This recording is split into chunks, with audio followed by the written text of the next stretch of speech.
Bonjour à tous, bienvenue à cette session qui est consacrée aux règles d'évaluation. Je m'appelle Alain Charel, je suis réviseur d'entreprise et je vais partager avec vous quelques réflexions concernant ces règles ou les règles d'évaluation. Précisons tout de suite que pendant la projection de la session, je suis également présent et que je peux répondre à vos questions par le biais de la chatbox que vous avez à la droite de votre écran. Et vous pouvez donc me poser toutes les questions sur le sujet et je me ferai un plaisir de vous y répondre immédiatement si j'ai la réponse à votre question, bien évidemment. Par la même occasion, n'hésitez pas à nous proposer via cette chatbox aussi des sujets que vous souhaiteriez voir présentés via ce type de présentation. Et si éventuellement vous avez envie que certains des aspects des règles d'évaluation dont on va parler aujourd'hui, dont je vais vous parler aujourd'hui, soient un peu approfondis ou plus approfondis, je vous propose alors de signaler quels sont les sujets, quelles sont les matières ou quelles sont les rubriques des comptes que vous souhaiteriez voir détaillées. Pourquoi ai-je voulu vous parler des règles d'évaluation dans une session comme celle-ci? Parce que je pense que c'est une matière qui est malheureusement traitée parfois avec un peu de légèreté par les organes d'administration, donc par les conseils d'administration, par les gérants, mais aussi par les comptables et les experts comptables qui parfois prennent dans ce cadre-là des décisions en termes d'évaluation qui ne sont pas de leur ressort. Et donc je crois que c'est important de parler des règles d'évaluation parce que, à côté de l'insécurité juridique que cela peut créer, il y a également éventuellement une insécurité fiscale ou un risque fiscal, et ça, c'est quelque chose qui devrait vous parler. Alors d'abord, qui est responsable des règles d'évaluation? Ce sont ceux qui sont responsables des états financiers, des comptes annuels, à savoir l'organe d'administration. L'organe d'administration est donc sûrement pas l'expert comptable, sûrement pas le comptable, interne ou externe, et encore moins, bien évidemment, le commissaire. Ce ne sont pas ces personnes-là qui doivent décider des règles d'évaluation, même si de temps en temps, les experts comptables ou les comptables sont à l'initiative pour ces règles d'évaluation, proposent une série de règles d'évaluation, mais c'est l'organe d'administration qui doit, en définitive, prendre la décision. Ces règles sont ou doivent exister, que ce soit pour les sociétés commerciales, mais aussi pour tout le secteur non marchand, associatif, tels que les ASBL, les AISBL et les fondations. À vrai dire, à partir du moment où vous avez une comptabilité à partie double, il faut que vous ayez des règles d'évaluation. La base légale se retrouve à la fois au niveau du CSA, mais également au niveau de l'arrêté royal du CSA. Dans le CSA, vous lirez que l'organe d'administration dresse un inventaire suivant des règles d'évaluation. C'est ce qui est inscrit au niveau du CSA. Et dans l'arrêté royal du CSA, vous trouverez que l'organe d'administration de la société, de la SBL, de la ISBL ou de la fondation détermine des règles applicables à l'évaluation de l'inventaire, donc des règles d'évaluation. C'est donc bien l'organe d'administration qui est l'organe responsable au niveau des règles d'évaluation. Un test que vous pouvez faire sur vos dossiers ou dans vos entreprises, c'est d'abord d'essayer de retrouver si ces règles d'évaluation existent. Est-ce que vous retrouvez un endroit, à part l'annexe des comptes annuels qui est souvent la réponse que l'on reçoit quand on demande quelles sont vos règles d'évaluation, on nous dit vous allez aller voir à l'annexe des comptes annuels où vous trouverez les règles d'évaluation, mais à cet endroit-là, c'est en tout cas le résumé des règles d'évaluation. Ces règles d'évaluation, à la base, doivent être consignées de manière détaillée et complète dans le livre de l'article 389 du Code de droit économique, à savoir le livre d'inventaire. C'est dans ce livre-là que vous devrez retrouver l'entièreté des règles d'évaluation qui sont utilisées, appliquées pour l'arrêté des états financiers, des comptes annuels de l'entreprise ou de l'ASBL. Ce sont celles qui sont utilisées aujourd'hui. Pour pouvoir déterminer quelles sont les règles d'évaluation, il faut des décisions de conseil d'administration, d'organes d'administration, et donc il faut également des PV d'organes d'administration qui vont permettre de déterminer quelles sont les règles, de décider quelles sont les règles d'évaluation à appliquer dans l'entreprise et donc de les transcrire ensuite dans le livre d'inventaire qui aujourd'hui, vous le savez, peut prendre la forme d'un livre digital, n'est plus un livre papier, ou ne doit plus impérativement être un livre papier, il peut. Et donc vous pourriez conserver ça sous forme de fichier dans une base de données. La question que vous allez vous poser, pour autant que vous ayez retrouvé ces règles d'évaluation dans un livre d'inventaire ou dans des PV de conseil d'administration, posez-vous la question si ce sont bien celles-là qui sont utilisées aujourd'hui dans les états financiers qui sont arrêtés. Est-ce que ce sont ces règles-là que l'on applique précisément? Et ces règles sont-elles encore adaptées à la situation actuelle, tant sur le plan légal que sur le plan économique ou pratique? Est-ce que ce sont bien encore les règles qu'il faut appliquer aujourd'hui compte tenu de l'évolution ou légale ou économique en face de laquelle vous vous retrouvez? Est-ce qu'elles sont respectées? Est-ce que ce sont bien celles qui se retrouvent dans vos comptes annuels et qui servent à établir vos états financiers et vos clôtures? Et sont-elles suffisamment résumées? En tout cas, est-ce que le résumé qui figure à l'annexe est-il suffisamment précis et complet pour qu'un tiers qui va devoir lire vos états financiers comprenne quelles sont les règles d'évaluation que vous avez décidé d'adopter? Toutes ces questions sont les questions que vous pouvez vous poser, qui vont vous permettre d'améliorer votre suivi de ces règles d'évaluation. Pourquoi faut-il impérativement avoir des règles d'évaluation? Tout simplement parce que l'arrêté royal, dans lequel se trouvent les règles d'évaluation, l'arrêté royal, le livre 3, chapitre 2, les articles 3.6 à 3.57, comporte l'ensemble des règles d'évaluation applicables, mais propose énormément de choix.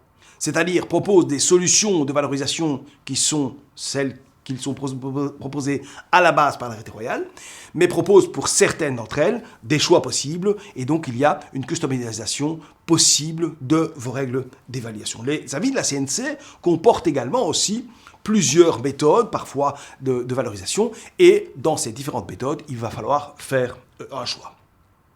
J'ai repris ici quelques exemples de choix que vous risquez de rencontrer au niveau de l'arrêté royal pour que vous compreniez ce que j'entends par choix.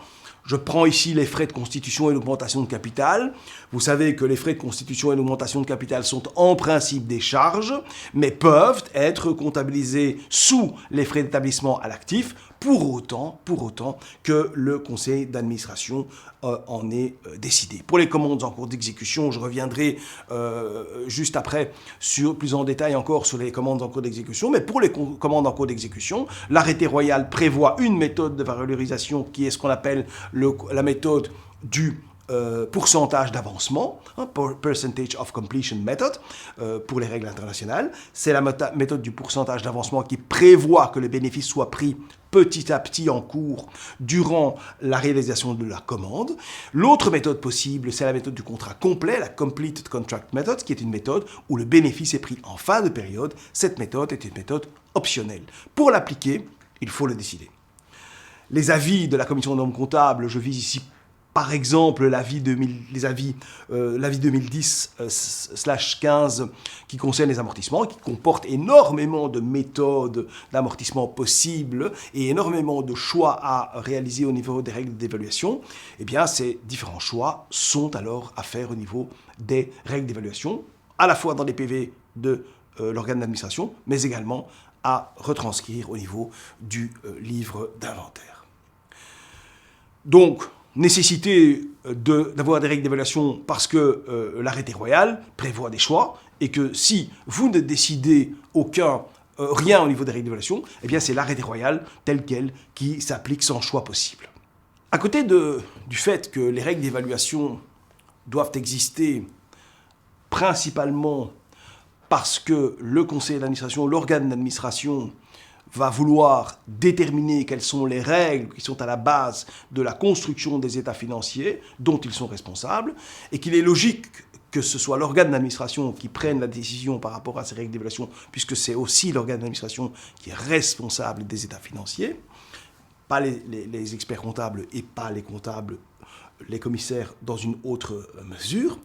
Outre le fait donc que le but de ces règles d'évaluation est d'être certain pour le conseil d'administration, l'organe d'administration, que les états financiers reflètent l'image fidèle qu'ils souhaitent donner à leurs états financiers. Il se peut également que ces règles d'évaluation aient une conséquence fiscale. Pourquoi conséquence fiscale et quel est le risque que vous courez au niveau fiscal? Quel est le raisonnement du fisc par rapport à ces règles d'évaluation? Le raisonnement est très logique. C'est de dire, ce sont les règles d'évaluation qui ont été décidées par l'organe d'administration et qui figurent dans le livre d'inventaire et également dans des PV de conseil d'administration. Ce sont ces règles-là qui doivent être appliquées. Au niveau fiscal, on pourrait encore avoir des différences entre ce que, au niveau fiscal, on peut faire en termes de valorisation et au niveau comptable. C'est bien évidemment, lorsqu'il y a une différence de règles au niveau fiscal et comptable, ce sont les règles fiscales pour la fiscalité qui vont s'appliquer, alors que les règles comptables s'appliquent pour les états financiers. Mais ça, c'est un cas à part. Pour le fisc, s'il n'y a pas de règles fiscales spécifiques, ce sont les règles d'évaluation qui ont été arrêtées par l'organe d'administration qui s'imposent. Pour autant, bien évidemment, que ces règles soient légales, c'est-à-dire cadrent dans ce que l'arrêté royal permet de faire. Et donc, ce sont ces règles-là que vous devez respecter dans les états financiers. Si vous ne prenez pas de décision dans les règles d'évaluation, s'il n'y a pas de PV de conseil d'administration par rapport à des règles d'évaluation, alors ce sont les règles de base de l'arrêté royal qui s'imposent, qui doivent être suivies. Ce raisonnement est un raisonnement qui a été validé, à juste titre, dans différents arrêts de cour. Et ici, j'ai un arrêt de la cour d'appel de Gand, et donc où le tribunal a suivi l'avis du fisc à juste titre. Quelle est la problématique? Cela concerne les intérêts intercalaires sur les commandes en cours d'exécution. Un sujet peut-être un peu pointu, les commandes en cours d'exécution peuvent être valorisées, ne doivent pas, mais peuvent être valorisées, en ce compris ce qu'on appelle intérêts intercalaires, à savoir les intérêts, les charges financières sur les emprunts, sur les dettes qui auraient été contractées pour financer la réalisation de la commande. Et donc ici, on a une commande en cours d'exécution qui, durant la durée de fabrication, nécessite des fonds. Ces fonds sont empruntés, il y a des charges financières à payer. Ces charges financières, a priori, sont des charges qui se retrouvent dans le compte de résultat.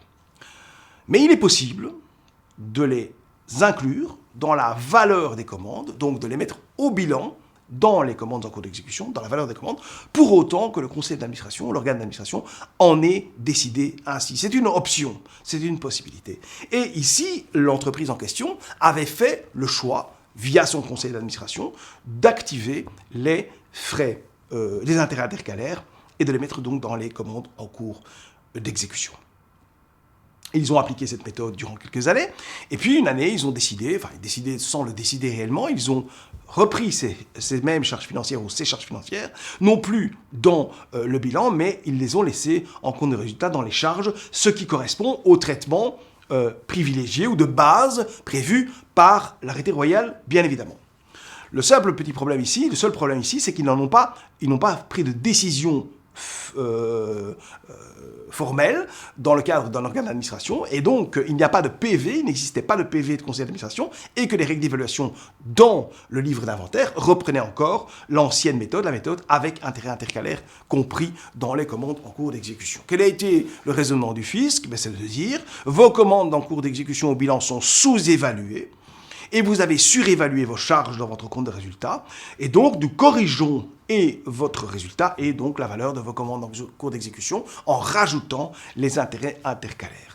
Le contribuable a eu beau dire que ça n'était pas correct parce qu'eux ne faisaient que suivre la règle de l'arrêté royal. Le fisc a tout simplement dit, c'est bien, c'est la règle de base, mais vous aviez opté pour l'option et donc vous devez appliquer l'option. Il faut être cohérent et consistant par rapport à vos règles d'évaluation. Le fisc a eu raison sur cet aspect, sur cette interprétation, et je pense sincèrement qu'il s'agit ici d'une interprétation logique. Et donc il y a un risque à chaque fois qu'un traitement comptable que vous pratiquez dans les états financiers vous est favorable par rapport au traitement, à un autre traitement qui au niveau fiscal serait moins favorable. Et si vous n'êtes pas certain d'avoir opté pour ce traitement-là, d'avoir une évaluation, vous avez un risque latent au niveau fiscal que lors d'un contrôle, on tombe sur ce point-là et que vos états financiers soient dès lors, vos états financiers non, mais que votre résultat fiscal soit corrigé. Il y a trois aspects ou trois dans l'arrêté royal, à partir des articles 3.6, il y a trois articles qui traitent de trois définitions importantes, qui sont le prix d'acquisition, le coût de revient et la valeur d'apport. Et dans ces trois aspects-là, il y a beaucoup d'aspects de règles d'évaluation qui pourraient intervenir. D'abord, la définition du prix d'acquisition. Si vous allez voir la définition du prix d'acquisition, il est prévu dans l'arrêté royal que ce prix d'acquisition soit égal au prix d'achat, augmenté de tous les frais accessoires, et je rajoute moi personnellement, à l'acquisition.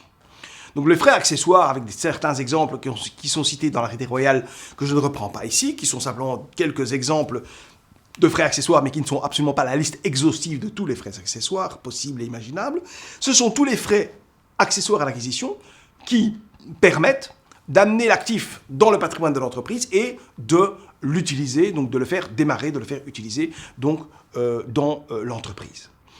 Il n'y a ici pas d'option possible.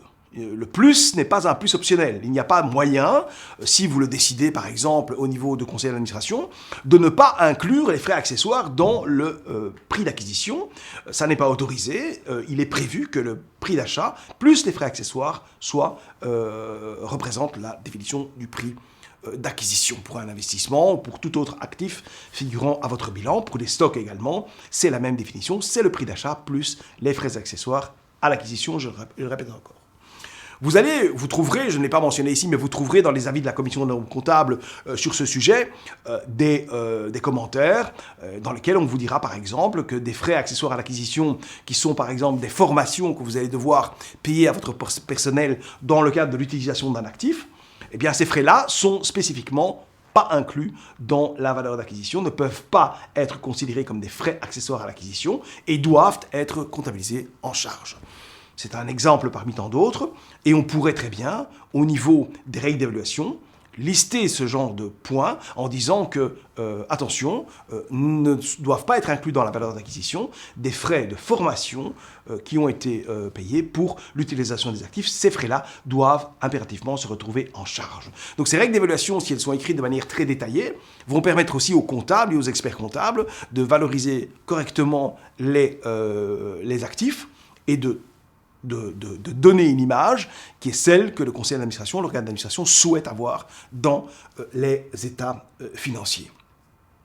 Tous les frais accessoires à l'acquisition et à la mise en service d'un actif, il y en a beaucoup, il peut y en avoir beaucoup, et ça pourrait être intéressant au niveau des régulations de lister ces différents frais accessoires et d'en faire la liste par différentes rubriques bilantaires, de le faire pour le stock, de le faire pour les immobilisations incorporelles, pour les immobilisations corporelles, etc.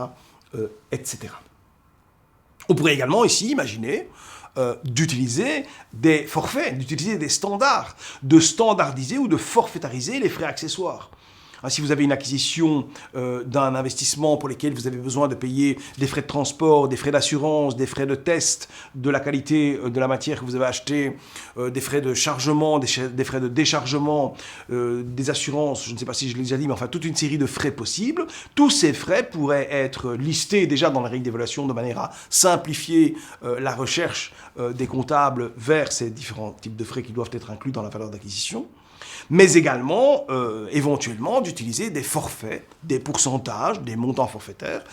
Je dois vous avouer que ça n'est pas prévu au niveau des avis de la CNC. Moi, je n'ai pas retrouvé d'avis de la commission des normes comptables qui rend ces standards possibles ou qui dit c'est possible d'utiliser des standards pour les frais accessoires. L'utilisation de standards est possible dans d'autres cas et est évoquée dans d'autres cas par la commission, mais ici, je n'en ai pas retrouvé de traces de ces possibles standards, frais standards ou coûts standards pour les frais accessoires.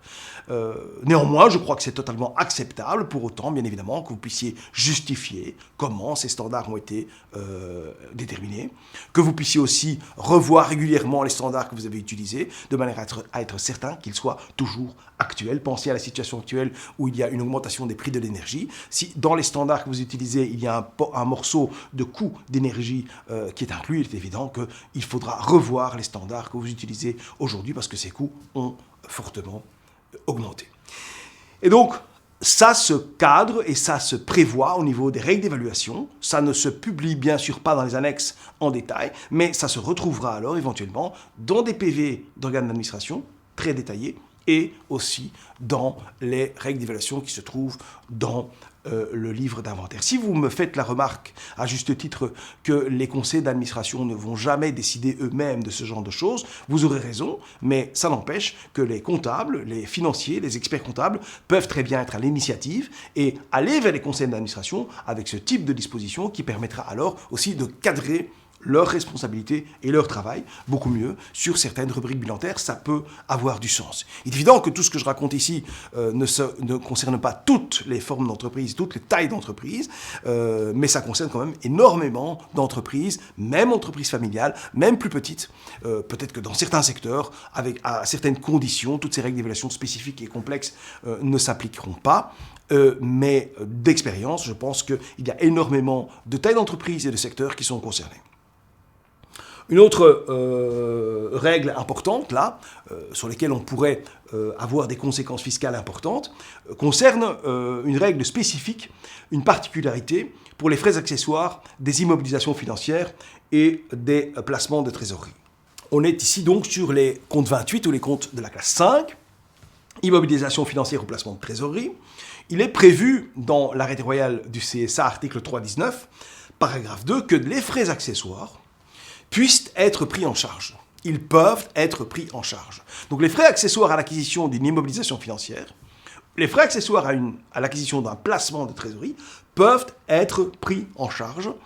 Et pour que vous puissiez les comptabiliser en charge, il vous faut donc une décision d'organe d'administration, du conseil d'administration, qui va spécifiquement dire, pour les immobilisations financières ou pour les placements de trésorerie, les frais accessoires d'acquisition sont à considérer comme des charges. Cela vous donne une sécurité juridique, il est vrai, mais également une sécurité fiscale. Pensez simplement à, ici, un exemple que je vous cite, qui peut avoir des conséquences fiscales importantes, et je pense ici aux due diligence, aux audits d'acquisition que vous pourriez faire dans le cadre de l'acquisition d'une participation. Imaginez que vous fassiez faire un audit d'acquisition dans le cadre de l'acquisition d'une participation et que vous faites l'acquisition par après de cette participation. Cette participation apparaîtra au bilan et il y a fort à parier que les factures relatives à l'audit figureront en charge.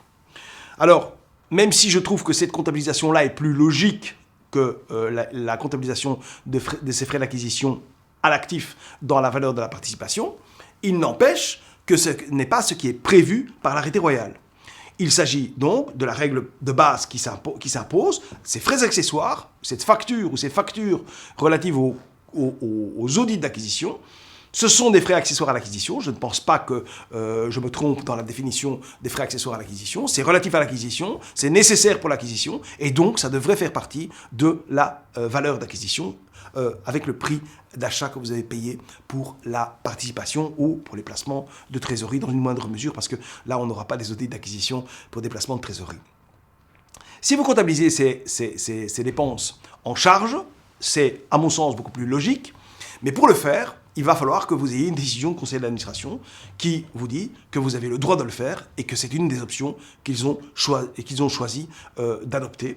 Et donc, faire référence à l'article 319 dans un PV de conseil d'administration, l'inscrire au niveau de vos règles d'évaluation, c'est sûrement une sécurité et juridique et fiscale que vous devriez faire si vous êtes en face de ce cas-là, pour éviter que lors d'un contrôle, on vous dise que les frais de due diligence ou d'audit d'acquisition qui se trouvent en charge ne peuvent pas s'y retrouver, auraient dû être comptabilisés à l'actif et donc sont donc rejetés comme dépenses, comme charges, et sont rajoutés à l'actif de votre bilan, avec le problème, bien évidemment, des immobilisations financières qui ne sont pas amortissables, et donc du fait que ces coûts-là se retrouveraient dans votre bilan et ne pourraient pas transiter, n'auraient pas pu transiter par votre compte de résultat.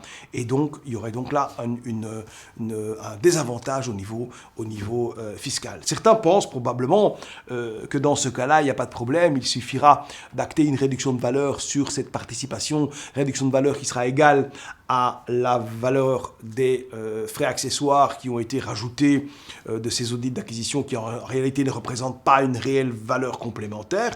Vous aurez raison de le penser, de la même un peu manière qu'on peut le faire avec les terrains où on va acter des réductions de valeur. Songez simplement au risque peut-être fiscal quand même que vous avez là. Êtes-vous certain que la réduction de valeur actée plusieurs années après l'acquisition pourra encore être acceptée au niveau fiscal? Je ne le pense pas. Deuxièmement, songez à un point essentiel, c'est qu'une réduction de valeur n'est jamais une opération définitive. Il faut envisager, lorsqu'on a comptabilisé une réduction de valeur également, à reprendre éventuellement la réduction de valeur si la valeur de la participation s'est appréciée par après. Et il y a fort à parier ici que vos immobilisations financières, où c'est une possibilité, prennent de la valeur avec le temps. Et si cette participation a pris de la valeur avec le temps, eh bien vous devrez également alors reprendre cette réduction de valeur. Donc une seule solution valable à mon avis, c'est-à-dire simple à adopter et qui ne présente aucune insécurité ni juridique ni fiscale, c'est d'adopter l'arrêté royal et l'article 319 de l'arrêté royal si vous êtes confronté à ce problème, décidez-le au niveau d'un PV de conseil d'administration et faites-le acter dans le livre d'inventaire. À côté de la valeur d'acquisition, il y a également le coût de revient qui est défini au niveau de l'arrêté royal. Et cette définition du coût de revient, c'est celle qui figure ici devant vous, à savoir, je prends ici l'exemple des immobilisations incorporelles et corporelles. Prenons l'exemple des immobilisations incorporelles et corporelles comptabilisées au bilan via ce que j'appelle la production immobilisée, c'est-à-dire l'activation, la décision d'activer des coûts qui se retrouvent dans votre compte de résultat, parce que ces coûts représentent la création d'une IMO incorporelle ou d'une IMO corporelle, et donc à certaines conditions, bien évidemment, vous allez pouvoir activer ces coûts. Ces coûts sont alors dans votre bilan au coût de revient. Coût de revient qui est défini par l'arrêté royal, qui est celui que vous voyez là, à savoir le prix d'acquisition, c'est-à-dire valeur d'acquisition, prix d'acquisition plus prêt accessoire. Donc ici, prix d'acquisition des matières premières, des consommables et des fournitures n'est pas exactement correct. Il aurait fallu que j'indique valeur d'acquisition des matières premières, des consommables et des fournitures, parce qu'il ne s'agit pas simplement du prix d'acquisition, mais comme je viens d'expliquer, du prix d'achat plus les frais accessoires, des matières premières, des consommables et des fournitures, auxquels vous rajoutez les coûts directs de production, et auxquels vous rajoutez les coûts indirects de production. Je m'arrête ici quelques secondes pour vous dire que ça, c'est la définition de base qui figure dans l'arrêté royal pour le coût de revient. Donc à chaque fois que vous aurez à calculer un coût de revient comptable, ce sera cette notion-ci qu'il faudra utiliser, c'est-à-dire prix d'acquisition, valeur d'acquisition des matières premières, des consommables et des fournitures, coût direct de production et coût indirect de production. J'ai mis les coûts indirects de production, une quote-part de ces coûts indirects de production, en exergue, en gras, tout simplement pour vous dire que là, il y a une possible option. C'est-à-dire que inclure les coûts indirects de production, une quote-part des coûts indirects de production n'est pas obligatoire, pourrait ne pas être le cas et donc devrait alors être décidé par un organe d'administration. En d'autres termes, si pour les coûts de revient, dans le cadre de la production immobilisée ou à d'autres endroits dans votre bilan, bien évidemment, vous ne décidez rien au niveau du conseil d'administration, c'est la définition de base qui s'applique, c'est-à-dire que vous devez retrouver dans votre bilan ce qui est en gris devant vous, c'est-à-dire toutes les valeurs d'acquisition, plus des coûts directs de fabrication, plus des coûts indirects de production. Une quote-part de ces coûts indirects de production doivent être inclus dans la valeur de l'actif. Un troisième volet, c'est le petit R qui est rajouté en vert, vous voyez. C'est la possibilité, là il s'agit d'une option, de rajouter éventuellement à l'actif du bilan, ce dont on vient de parler pour l'exemple pour l'arrêt de la Cour d'appel de Gand, c'est les intérêts intercalaires qui également ici, sous d'autres conditions que pour les stocks ou pour les commandes en cours d'exécution, mais sous certaines conditions, peuvent être inclus dans la valeur d'acquisition des immobilisations incorporelles ou des immobilisations corporelles. Ces intérêts intercalaires sont également une option, donc normalement ces charges-là sont dans le compte de résultat, ne font pas partie du bilan, mais à certaines conditions, pour autant qu'il en ait été décidé par le conseil d'administration, ces intérêts intercalaires vont pouvoir figurer dans la valeur de l'actif. Donc ici, il y a également une série d'options à prendre, et la pratique nous montre aussi que très souvent, dans les entreprises, et je l'ai rencontré à plusieurs reprises dans les entreprises informatiques, où on active des coûts donc de réalisation, des frais de recherche et développement, des frais de développement, ou bien des coûts réellement de développement informatique, des coûts de développement informatique qui sont activés au coût direct de fabrication, les coûts directs de fabrication étant très fréquemment uniquement des frais de personnel, et les coûts directs de fabrication, plus parfois un petit peu de prix d'acquisition de matières premières, mais c'est pour mémoire, en général ce sont principalement des coûts directs de fabrication, mais qui n'incluent quasiment jamais une quote-part des coûts indirects de production. C'est logique, ça ne me choque pas d'un point de vue conceptuel, mais par contre, au niveau des règles d'évaluation, si vous n'en avez pas pris la décision, si l'organe d'administration n'a pas pris la décision de ne pas inclure les coûts indirects de production, vous avez une incertitude au niveau fiscal, puisqu'on pourrait vous reprocher de ne pas avoir inclus une partie des coûts indirects de production, mais qui sont ici alors éventuellement, qui restent aussi bien évidemment dans le compte de résultat et qui auraient dû être mis à l'actif. Donc de manière à être certain que d'un point de vue fiscal et juridique, vous n'avez pas de risque, prenez simplement alors la décision au niveau du conseil d'administration de la manière de valoriser cette production immobilisée qui se retrouve dans votre bilan.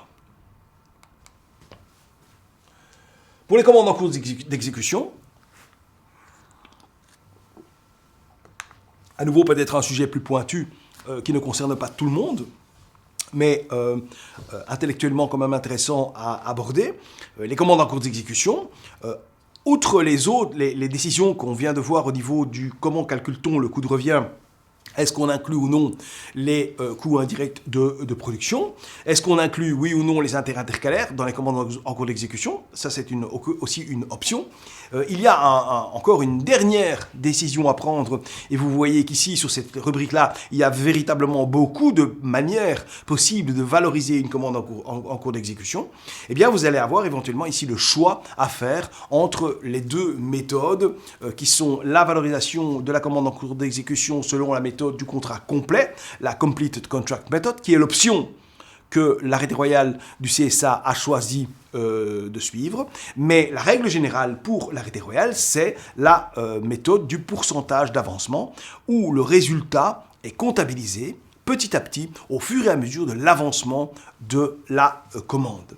Cela a bien sûr un impact sur le bilan, mais aussi sur le résultat des différents exercices. Et donc la règle de base, c'est la prise en résultat petit à petit du résultat sur la commande, donc au prorata bien évidemment de l'avancement de la commande, avec une série de garde-fous qui sont par exemple le fait que ce bénéfice soit devenu raisonnablement certain. Là aussi, le fait qu'un bénéfice est qualifié de raisonnablement certain pourrait très bien être mieux défini dans les règles d'évaluation que ce qui ne figure dans l'arrêté royal ou dans les avis de la CNC. Et donc ici, on pourrait très très bien avoir une règle d'évaluation ou plusieurs règles d'évaluation qui vont déterminer comment on va fixer si le bénéfice sur une commande en cours d'exécution est devenu raisonnablement certain et à partir de quand on va estimer que le bénéfice peut être pris en compte dans le résultat. Et pour certains types de commandes, éventuellement, ne va-t-on pas ou ne pourrait-on pas décider d'acter le bénéfice en fin de contrat? C'est tout à fait possible. Donc ici, vous allez pouvoir écrire pour les commandes en cours d'exécution et pour tous les autres postes du bilan, bien évidemment. Mais pour les commandes en cours d'exécution, vous avez véritablement un nombre de choix très important à faire. Vous allez pouvoir écrire des règles d'évaluation sur mesure où toutes les méthodes possibles et imaginables peuvent être utilisées, mais à chaque fois en déterminant dans quel cas vous allez utiliser la méthode complète où vous mettez l'ensemble des coûts plus les intérêts intercalaires et les bénéfices, dans quel cas vous ne prendrez pas le bénéfice en cours de contrat, dans quel cas vous allez ne pas prendre les coûts indirects de production, ni les intérêts intercalaires, ni le bénéfice, dans quel cas vous prendrez donc juste simplement le coût des matières premières et le coût les coûts directs de production sans plus. Donc tout ça peut être parfaitement customisé à votre propre activité et selon ce que le conseil d'administration estime comme étant la meilleure manière de traduire la valeur de ces commandes et d'appréhender aussi le risque qu'ils vont prendre sur ces différentes commandes en cours d'exécution.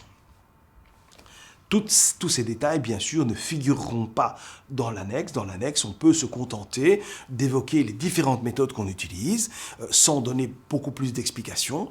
Dans les règles d'évaluation détaillées, on va pouvoir alors détailler chacune de ces méthodes et les différents cas ou différentes situations dans lesquelles chacune de ces méthodes va pouvoir être utilisée.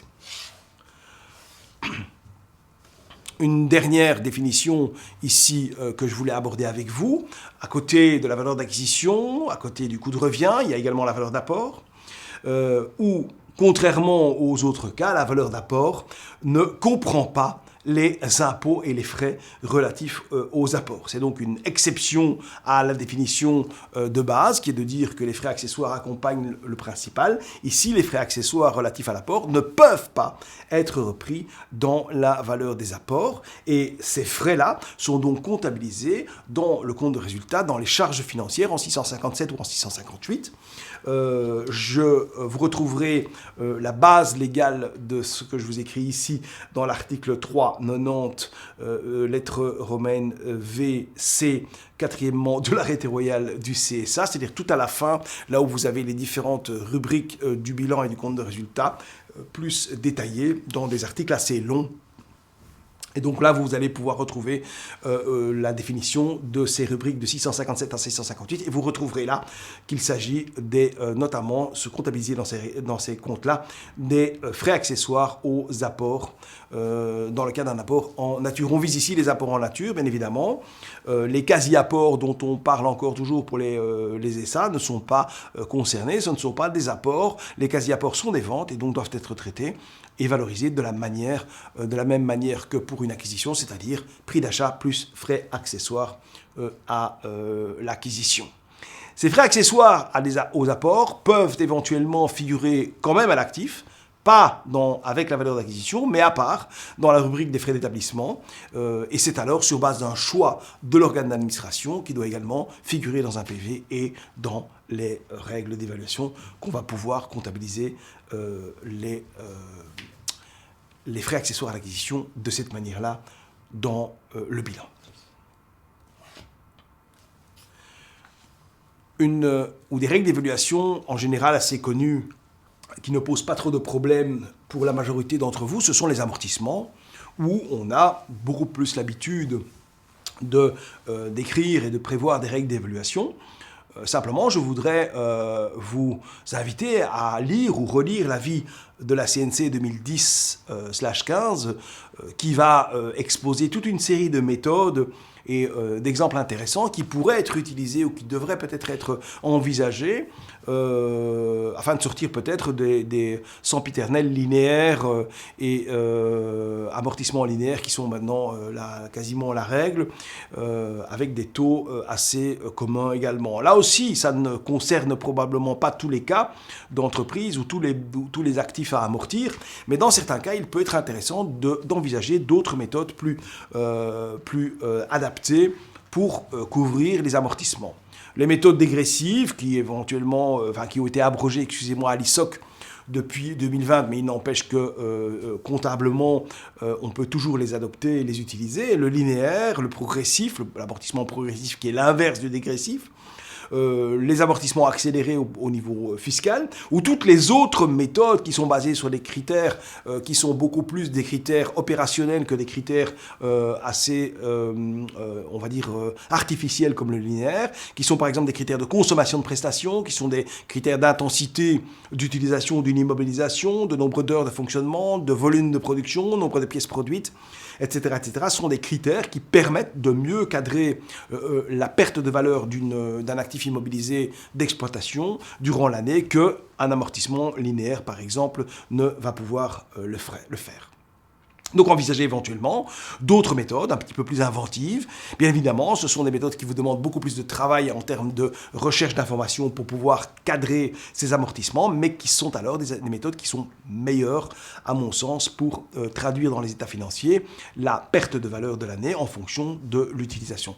Ça peut s'envisager sur certains types d'actifs, dans certains cas, dans certains secteurs, mais ça peut être intéressant éventuellement de proposer ces méthodes dans le cas, à vos clients. Ce sont les conseils d'administration qui, bien évidemment, doivent décider. L'utilisation du prorata temporis est aujourd'hui assez plus que fréquent. Hein. On a quasiment tout le monde qui applique un prorata temporis. Le prorata temporis, là aussi, il y a beaucoup de choses à décider. Comment allez-vous calculer votre amortissement au prorata temporis? Quelle est la date de démarrage de vos amortissements? La date de mise en service? Est-ce que c'est la date de facturation? Est-ce que c'est la date de livraison? Est-ce que c'est une autre date de mise en service? Comment allez-vous déterminer cette date de mise en service? Quelles sont les règles autour? Il y a des entreprises qui ont dans leur système comptable et dans le système d'amortissement une date qui est prévue, qui est la date de mise en service, qu'ils doivent introduire et qui fait démarrer leurs amortissements au prorata temporis. Là aussi, comment est calculé le prorata? Est-il calculé par jour exact? Est-il calculé par semaine, par mois, par demi-mois? À nouveau, à voir selon vos règles d'évaluation à fixer dans vos règles d'évaluation. Un amortissement par composante, par exemple, est également une méthode d'amortissement qui peut être intéressante. Qu'est-ce que c'est l'amortissement par composante? C'est l'amortissement d'un actif complexe, non pas en une fois et en un montant, mais en différents montants. Et donc l'actif complexe, on va le découper comptablement, bien évidemment, en morceaux, et on va coller une valeur à chacun des morceaux, et chacun des morceaux aura sa propre durée de vie utile, donc durée de vie d'amortissement, donc dans le cas qui nous occupe. Donc c'est-à-dire qu'on va par exemple avoir un bâtiment que l'on va découper comptablement en morceaux et en valeurs. Chacune des parties du bâtiment sera amortie selon sa propre durée de vie jugée par l'organe d'administration. On va amortir, par exemple, le gros œuvre en 30 ans, on va amortir le toit en 10 ans, on va amortir l'installation électrique en 15 ans, on va amortir, que sais-je, les sanitaires en 10 ans. En fait, chaque élément qui aura une durée de vie différente va être amorti selon sa propre durée de vie. Quel est l'intérêt d'une méthode comme celle-là? L'intérêt d'une méthode comme celle-là, c'est qu'elle ne nécessite plus, du coup, la comptabilisation de provisions pour gros entretiens et grosses réparations. Vous connaissez tous les provisions pour gros entretiens et grosses réparations. Vous savez tous aussi que non seulement fiscalement, mais également comptablement, ces provisions ne devraient plus être possibles aujourd'hui.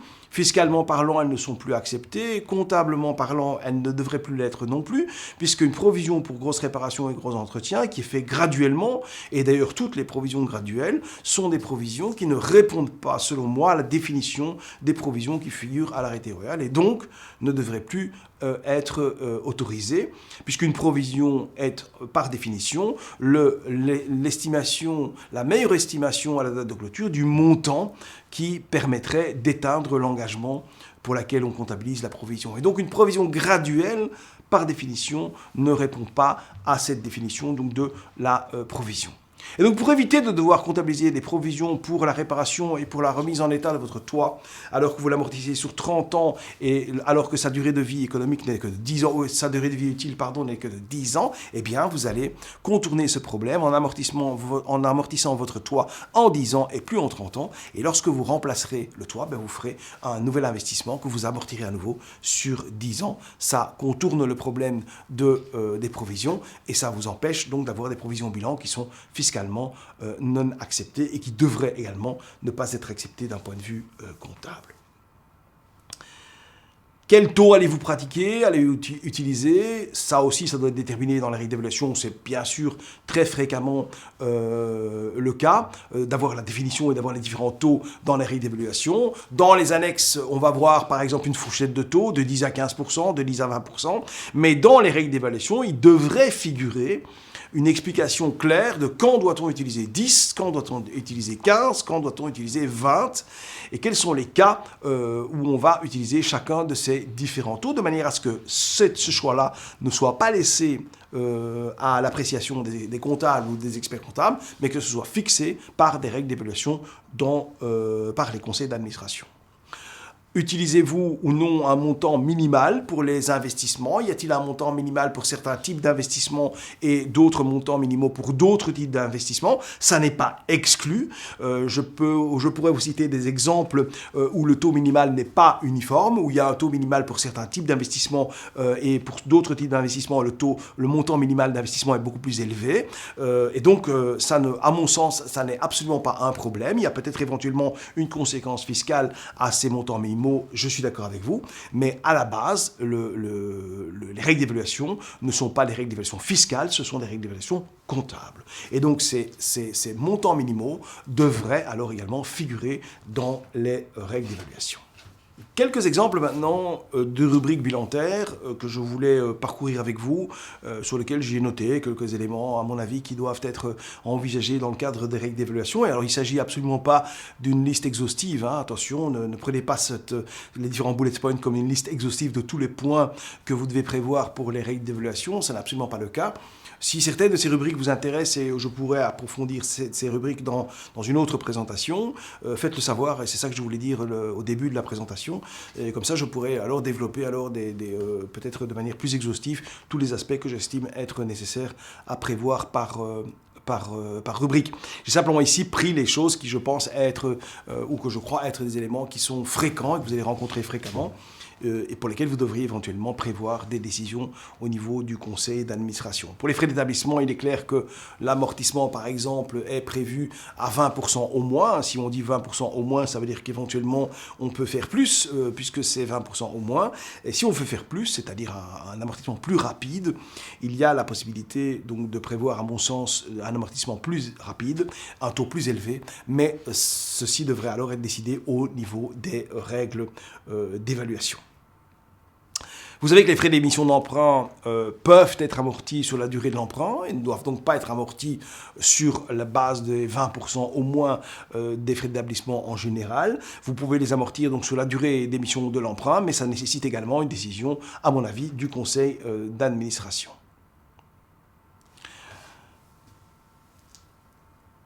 Les immobilisations incorporelles. Pour les immobilisations incorporelles, on vient d'en parler, qui sont autres que celles acquises de tiers, donc c'est-à-dire celles que vous aurez développées en interne. On vient de le voir, c'est au coût de revient qu'elles vont figurer dans vos règles d'évaluation. N'oubliez donc pas de prévoir, si vous ne souhaitez pas inclure les coûts indirects de production, de le dire au niveau de vos règles d'évaluation.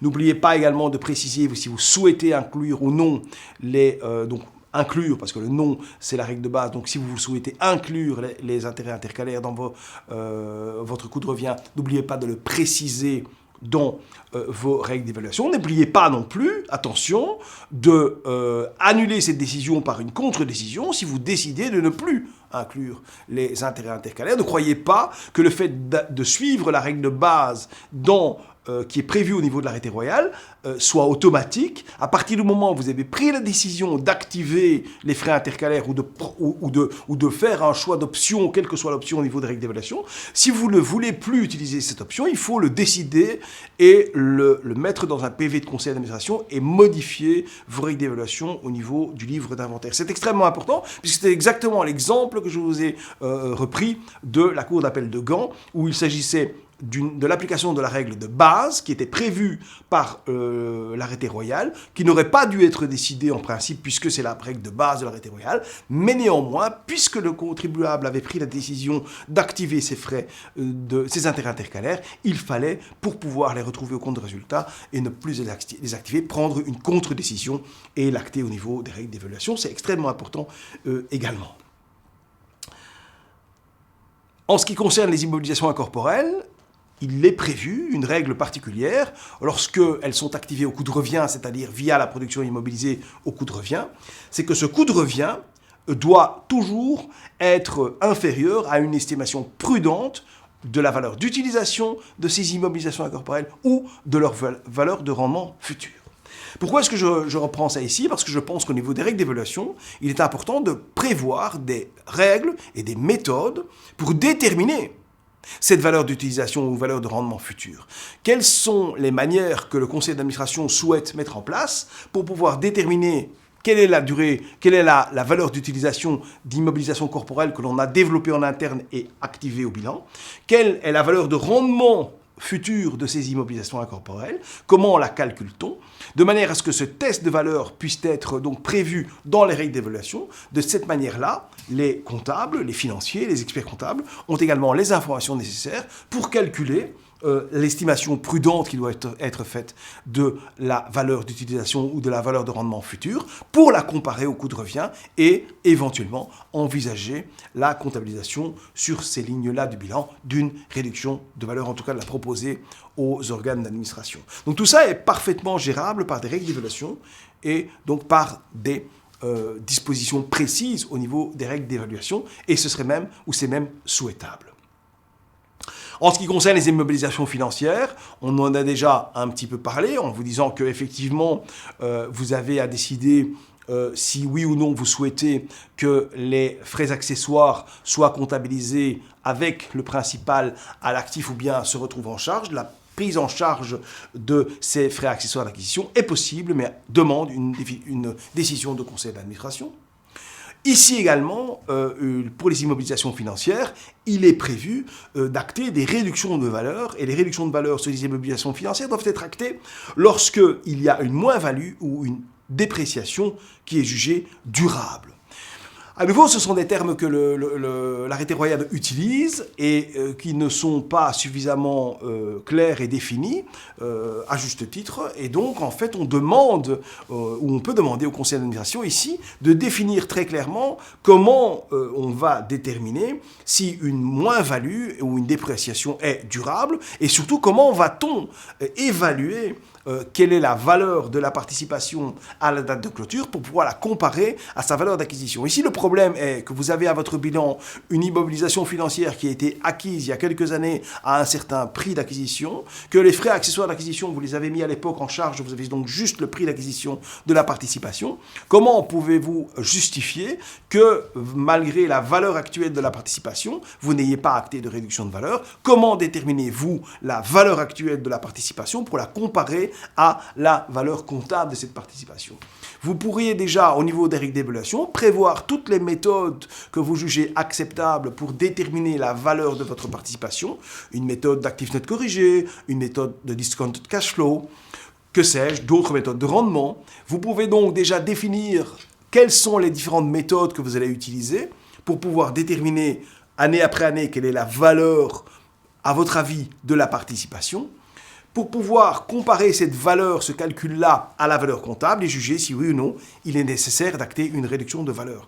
Là aussi, le fait d'inclure ces méthodes dans des règles d'évaluation va permettre à vos comptables, à vos experts comptables, à vos services financiers de déterminer ces valeurs et de les proposer en comparaison à la valeur d'acquisition au conseil d'administration, qui restera souverain dans la décision d'acter ou de ne pas acter de réduction de valeur lorsque cette valorisation donne lieu à une différence et que la valeur d'acquisition est supérieure à la valeur actuelle calculée selon les méthodes que vous avez arrêtées.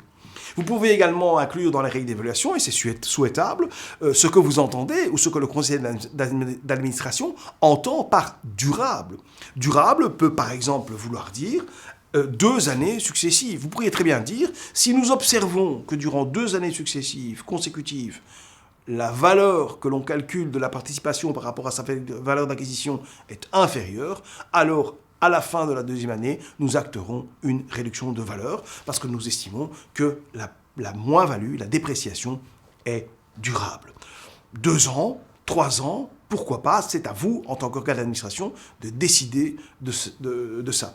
Et ça donne une garantie et une sécurité aux comptables et aux experts comptables qui sont encadrés par rapport à ces problématiques, qui sont des problématiques complexes qui peuvent avoir sur les résultats de l'exercice et sur les fonds propres des impacts importants. En cas de vente d'une immobilisation financière, mais aussi en cas de vente d'un placement de trésorerie, on le verra dans le slide qui suit, je pense, ou en tout cas dans l'avant-dernier slide. On verra que pour les placements de trésorerie, c'est exactement la même problématique. Mais pour les immobilisations financières, vous pourriez être confronté à un moment donné à un problème de choix de valeur à choisir. Je m'explique. Au moment où vous allez vendre une immobilisation financière ou au moment où vous allez vendre un placement de trésorerie, lorsque vous avez acquis l'immobilisation financière en plusieurs tranches, vous avez acheté des actions, la même action à plusieurs moments à des prix d'achat différents, vous avez acheté la même obligation à plusieurs moments à des prix d'achat différents. Eh bien, à ce moment-là, au moment où vous allez vendre une partie des actions ou une partie des obligations, vous allez devoir déterminer sur quelle valeur d'acquisition vous allez imputer la vente pour pouvoir calculer votre plus ou moins-value de cession. Et là aussi, il faudra déterminer quelle est la méthode que vous allez retenir. Est-ce qu'il s'agit du prix moyen pondéré? Est-ce qu'il s'agit du FIFO ou du LIFO? J'ai ici indiqué l'individualisation, ce n'est pas correct parce que vous n'allez pas utiliser l'individualisation dans les méthodes ici, ce n'est pas possible puisque ce sont des biens non fongibles, Et donc, vous n'allez pas pouvoir utiliser cette méthode-là. Donc, ce sera soit le prix moyen pondéré, soit le LIFO, soit le FIFO. Simplement, nous observons, nous, que la majorité des gestionnaires de fortune ou des gestionnaires de patrimoine utilisent la méthode du prix moyen pondéré. Donc, je vous conseillerais, dans la grosse majorité des cas, de choisir pour le prix moyen pondéré. C'est beaucoup plus simple parce qu'à ce moment-là, les informations vous sont données par vos gestionnaires de fonds qui vont vous donner l'estimation du prix moyen pondéré des participations ou des obligations que vous détenez. Donc c'est un élément auquel il faut songer, ça ne se présente ou ça ne doit être expliqué ou prévu dans les règles d'évaluation qu'à partir du moment où pour une même acquisition, pour une même action, pour une même obligation, vous allez l'acheter à différents moments à des prix d'acquisition différents. Donc prévoyez-le dans ce cas-là dans vos règles d'évaluation. Les stocks sont certainement une zone du bilan sur laquelle vous allez avoir énormément de règles d'évaluation à prévoir. Vous allez notamment, pour les stocks qui sont valorisés en valeur d'acquisition, à savoir le prix d'acquisition plus les frais accessoires, vous allez devoir comparer ces stocks toujours à la date de clôture à la valeur, ou la valeur de ces stocks à la valeur de marché. Et vous allez devoir éventuellement valoriser à la valeur de marché lorsque la valeur d'acquisition est inférieure est supérieure, à cette valeur de marché. Donc, la comparaison par rapport à la valeur de marché, comment calculer la valeur de marché, ça pourrait être prévu et fixé dans les règles d'évaluation. Quelles sont les valeurs de marché que l'on va utiliser dans quel cas? Et là, je vous renverrai vers de nombreux avis de la commission de normes comptables qui notamment illustrent quelles sont les valeurs de marché à retenir pour les différents types de stocks et qu'est-ce qu'il faut comprendre par valeur de marché à la date de clôture. Ça ne serait pas une mauvaise idée de reprendre ces définitions de valeur de marché par différents types de stocks dans vos règles d'évaluation, de manière à ce que là aussi, les comptables, les experts comptables, les services financiers puissent exactement savoir qu'est-ce que vous entendez comme organe d'administration par valeur de marché, quelles sont les valeurs de marché qu'il faut retenir pour pouvoir les comparer aux valeurs d'acquisition. Là également, mais quelque chose qui est bien sûr nettement plus connu et qui ne pose en général pas de problème, là aussi pour les stocks, il va falloir choisir quel est le prix d'acquisition que vous allez enlever de vos stocks lorsque vous allez faire votre valorisation de l'inventaire, c'est-à-dire allez-vous le faire sur base de l'individualisation ici c'est possible dans les stocks, allez-vous le faire sur base du FIFO, du LIFO, du prix moyen pondéré, c'est à choisir, c'est à déterminer dans vos règles d'évaluation.